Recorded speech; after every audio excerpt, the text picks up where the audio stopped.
안녕하십니까. 커피 내리는 목사 강동입니다. 오늘 아침 이곳에 도착하자마자 뜻밖의 선물에 감동했습니다. 그것은 바로 책상 위에 놓여진 이 케인커피 때문입니다.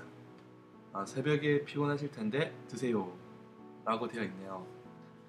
먹는 거 생겨서 감동했다는 것이 아니라 이 캔커피를 책상 위에 두기 위해서 전날부터 아침에 나와 이 티타임 바이블을 제작할 저를 마음에 두고 가게에 가서 돈을 지불하고 또 사는, 그리고 이곳에 미리 와서 놓아두어야 하는 수고와 번거로움을 다 감수했다는 것을 뜻하기 때문에 그렇습니다.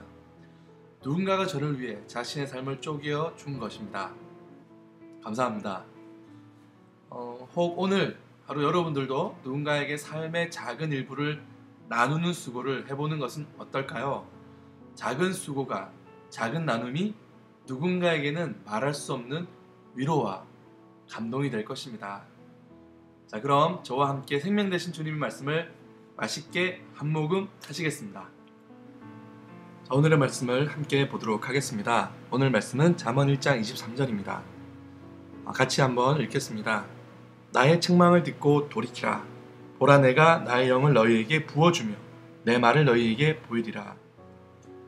자, 22절의 말씀이 어리석은 자들에 대한 책망이라면 본절은 이들에게 회개를 촉구하는 권면이라 볼 수 있습니다. 자, 나의 책망을 듣고 돌이키라. 자, 히브리어에서 회개의 의미를 지닌 말이 두 가지가 있습니다. 하나는 도덕적인 반성과 뉘우침의 뜻을 가진 단어와 다른 하나는 전인격적 회개를 통해 하나님께로 돌아가는 것을 뜻하는 말입니다. 본절에서 사용된 회개의 의미를 지닌 돌이키라는 것은 바로 두 번째 의미, 즉 하나님을 목적으로 삼지 않은 죄된 삶에서 돌이켜 다시금 하나님 아버지를 목적하는 삶으로 돌아오라는 것입니다. 지혜가 성문과 성중 곳곳에서 외쳐대는 이유가 바로 여기에 있습니다.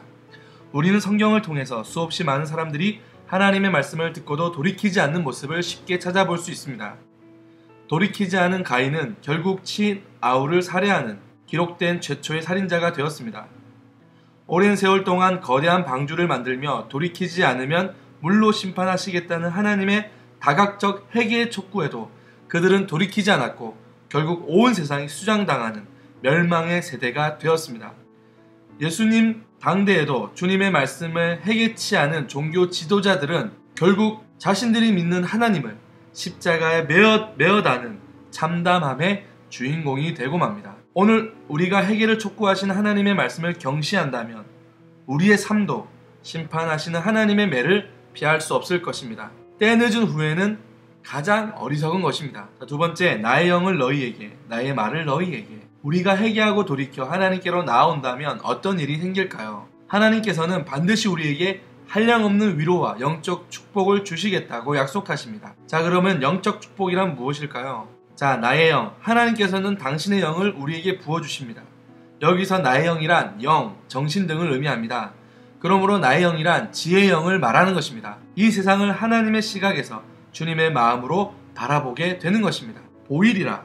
이 단어의 원형은 알다, 인식하다라는 말의 의미입니다. 그러나 이는 단순한 지적인 알미 아니라 생생한 체험을 통하여 배우고 깨닫게 되는 것을 말합니다. 본문은 결국 지혜로 언급되는 하나님께서 회개하는 자를 용서하실 뿐 아니라 감격적으로 맞아주신다는 것입니다. 그리고 돌이키는 자에게 당신의 영을 선물로 주실 것입니다. 그렇게 우리가 하나님의 지혜와 동행하게 될 때 세상을 아름답고 풍성하게 살아갈 수 있게 되는 것입니다. 따라서 비록 죄 가운데 빠졌을지라도 다시 하나님께로 돌이키는 회개야말로 지혜 중에 지혜인 것입니다. 요한 1서 1장 9절에 만일 우리가 죄를 자백하면 그는 미쁘시고 의로우사 우리 죄를 사하시며 우리를 모든 불의에서 깨끗하게 하실 것이요 라는 말씀이 있습니다. 지금 하나님께로 돌이키십시오. 바로 그 순간 이미 당신과 함께 하시는 주님을 경험하게 될 것입니다. 자, 오늘 말씀을 거울 삼아 자신을 비춰보도록 하겠습니다. 나는 매일 나의 죄된 삶을 돌이켜 회개하고 있는가? 나는 회개에 합당한 삶의 변화에 도전하고 있는가? 회개를 통한 마음의 위로와 평안, 나아가 성령의 충만을 경험하고 있는가? 자, 영화 레미제라블의 주인공 장발장은 자신의 지은 죄에 비해 그는 혹독한 대가를 지불했다고 생각합니다. 그래서 그는 세상을 증오하고 미워합니다. 그 결과 그는 더 큰 죄의 길로 인도하는 그 유혹 앞에서 아무 생각 없이 무너지는 모습을 볼 수 있습니다. 하지만 누군가의 용서와 용납을 통해 자신이 죄인이라는 것을 비로소 인정합니다. 죄를 인정하고 돌이키자 그는 다른 사람들을 사랑하는 인생으로 변화됩니다.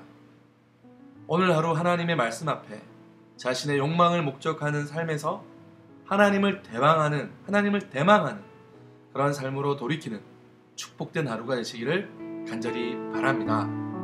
승리하십시오.